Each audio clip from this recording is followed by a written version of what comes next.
Welcome back to Movie Recaps. Today I will show you a horror, thriller, war film from 2020, titled Ghosts of War. Spoilers ahead. Watch out and take care. In Nazi-occupied France at the end of World War II, an American squadron of soldiers is seen sleeping in the woods. One of them, Chris, has a nightmare, and when he wakes up he sees someone looking over them from the adjacent tree. The apparition keeps looking at Chris, who gets more unnerved and grabs at his pistol. It cocks its own pistol, which prompts Chris to ask what it wants, expecting it to shoot him, but when he reopens his eyes the apparition has vanished. The following morning, Chris and his squad are preparing to leave for an outpost, where they are expected to arrive. Kirk is dealing with an insane rash from his socks and asks Butchie if he has a spare pair, only to be met by ridicule from both him and Eugene. The conversation ends with an argument between Kirk and Eugene, which gets interrupted by Chris ordering the squad to move out. During their walk to the outpost, the soldiers hear an incoming jeep, then crouch down and wait to ambush it with grenade launchers. The jeep gets blown up by the squad, and then they go over to it to pick off the remaining soldiers. Tappert takes out the SS patch from an officer as a trophy and pulls one of his golden teeth out. Kirk kills a survivor from the explosion as Butchie looks for maps and coded messages. Kirk finds another survivor who seems to be in better shape than the rest of his men. When they realize he's a major, Butchie decides to box him. However, he doesn't seem too interested and calls the others pigs for looting his men's things. Another survivor wakes up, and Butchie bashes his head in, which makes the major change his mind about fighting, so the two of them start swinging punches at each other. The Nazi major seems to be a bit better in hand-to-hand combat, so Chris comes over and kills him. Then, Chris turns to his men and orders them to back up because he realized that they made a wrong turn on the way. Before they leave, Tappert also takes one of the Nazis' coats. As they walk through the countryside, they hear someone in the woods in front, so the squad stops and waits until they see a group of refugees come out of hiding. The group continues on their journey, and Tappert runs out to them as a woman with a child waits for him. He gives her the coat, the gold teeth he has collected, and the SS patch. The squad continues their journey to the outpost through flaming villages and the desolate countryside when Chris tells them that the outpost they are going to is actually a castle that they have to safeguard. When they arrive at the castle, the squad sees one of the other guards sleeping in a jeep outside. They wake him up and he immediately runs in, calling to his men that they can finally leave. The squad walks into the castle to see the other men hurrying to get out of there as soon as they can. Before they leave, Butchie asks them to leave their radio in the castle. Chris is suspicious about why they are in such a hurry to leave, since the place is so nice, and the commanding officer tells him that some of them would like to make furlough, so he lets them leave. Later, the men are making lunch in the kitchen, when Chris decides to take a look around the house, something Eugene is already doing. He finds a piano and sits down to play. The music echoes through the empty castle and all of its messed up nooks and crannies. Chris walks inside the main study only to find a massive burn mark on the floor where the chair used to be, and then he hears some strange noises coming from the vents, unable to make out what they are. Butchie hears someone in the bathroom and goes to check on it, finding the door locked, and as he walks away, the door opens. They all gather in the den later, eating and relaxing, when they hear strange noises, prompting them to get their weapons and check it out. Tappert and Butchie take the main staircase and check all the doors on the second floor. Kirk and Chris hear the sound close to them, but they can't make out what it is as they walk into a room with covered up things. They get to the kitchen and realize the noise is coming from the other room, and as they prepare to enter it, the doors abruptly open. Both men continue to the other room when they reach drapes cordoning out the next one. Once they pull the drapes, Kirk and Chris see someone hanging in front of the window, who disappears when the wind blows the covers away. Later that night, the men sit in front of the fire and tell each other ghost stories while Tappert is looking out the windows through his scope. Eugene tells them about a journal he found in the basement that belonged to an 18-year-old Nazi who took over the house. Suddenly, they all hear knocking noises coming from the fireplace, and Chris tells them that it sounds like Morse code, so Eugene deciphers it into the sentence, "I have no legs." The sound stops abruptly. Chris orders his men to rest, but stay cautious. He tells Tappert to take the attic because it's the best vantage point to tell if someone is coming. Eugene is in the basement and he's trying to open a chest, before giving up and sitting down on it. He sees a photo of the family that lived in the castle and reads about them in the Nazi soldier's journal. Suddenly, his candle goes out. He tries his lighter as something appears behind him for a moment, and when he lights the candle again, he sees that the family has disappeared from the photo.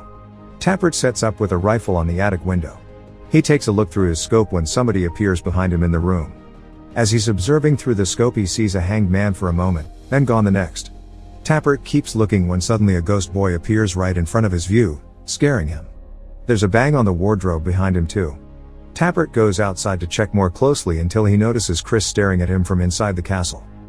The next day, Eugene, Kirk, and Chris sit on the balcony and talk about how fast the previous squad wanted to get out of there.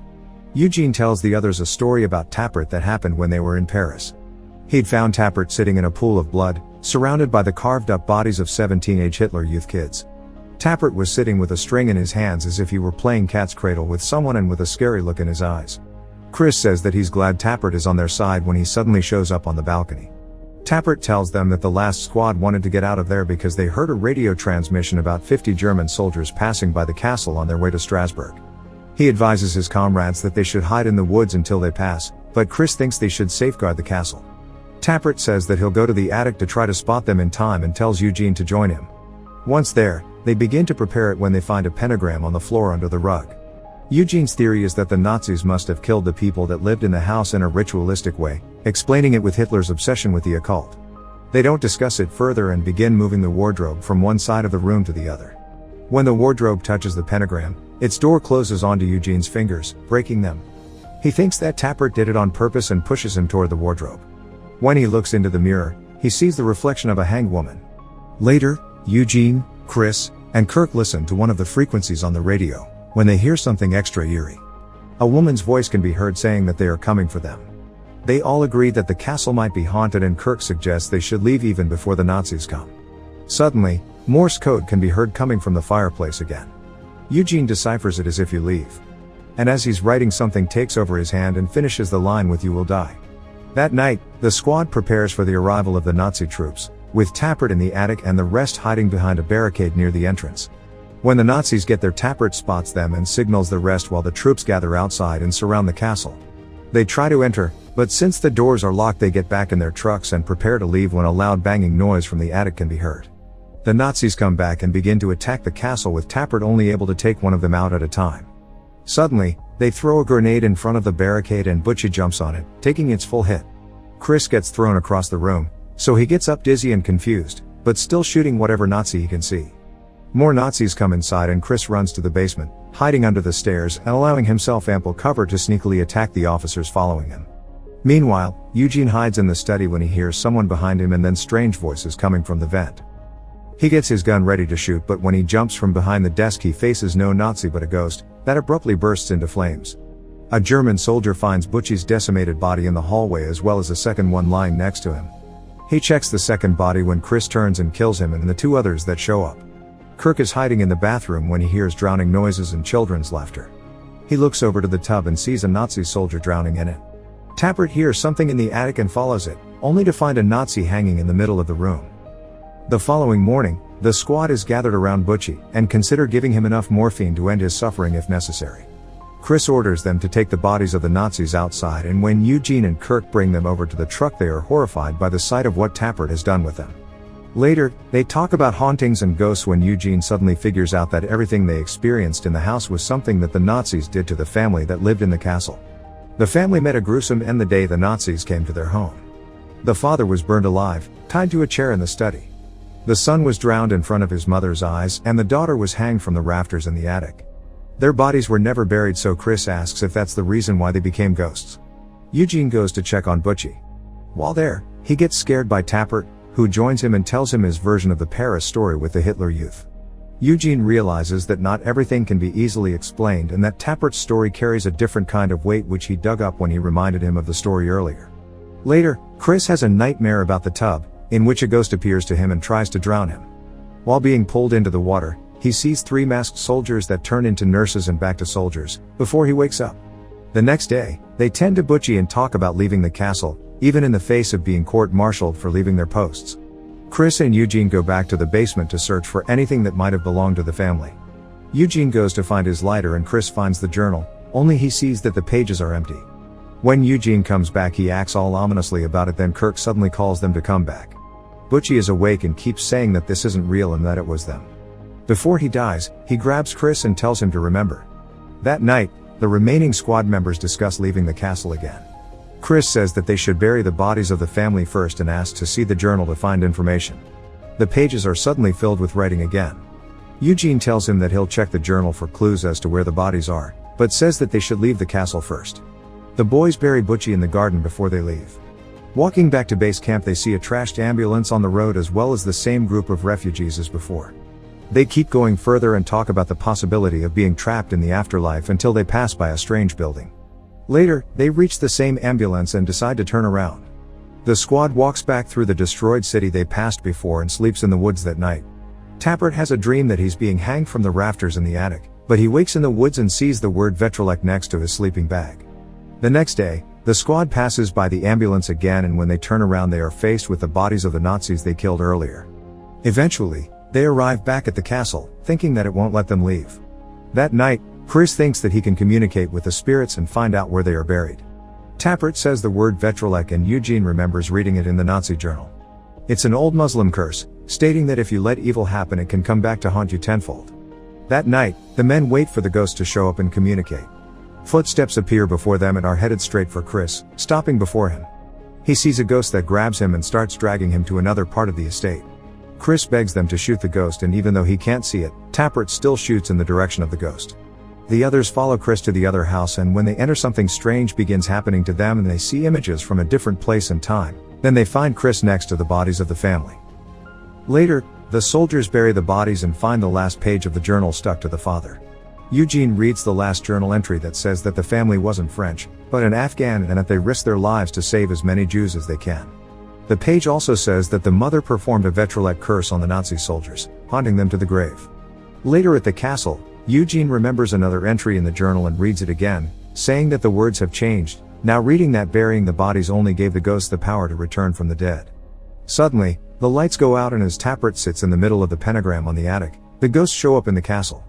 They each attack one soldier and the men try to combat and shoot them, but nothing works against them. All of a sudden, the ghosts begin to glitch and the mutilated body of Butchie appears to Chris, telling him that this isn't real. Then a ghost takes him to a mirror, telling him to remember. Chris wakes in the present, surrounded by nurses and a doctor, then takes a look around the room and sees his fallen comrades. He pulls his covers away to see that he has no legs, and the doctor tells him that his memories will come back in a few moments. Chris begins to remember that he was actually a soldier in Afghanistan, and that his squad was supposed to save a doctor that was helping the Americans. Their mission was to extract him to a safe house in Kabul. In the present, the doctor tells him that they are in a facility, hooked to a computer simulation made to help soldiers recover from PTSD as their injuries heal. Chris goes into another memory where Tappert is talking to two boys playing cat's cradle and giving one of them a toy meant for his son. The squad enters the home, and the contact with the doctor tells the family that they have to leave immediately when he gets a message that the extraction won't be possible since enemy combatants are coming to the house. He tells the doctor to hide them in the wall, but the squad doesn't want to leave the family to get slaughtered, though they still listen to his orders. The enemy combatants arrive and immediately begin voicing their suspicions about the doctor's possible collaboration with the Americans. The men grab the children as the mother begs them to let them go.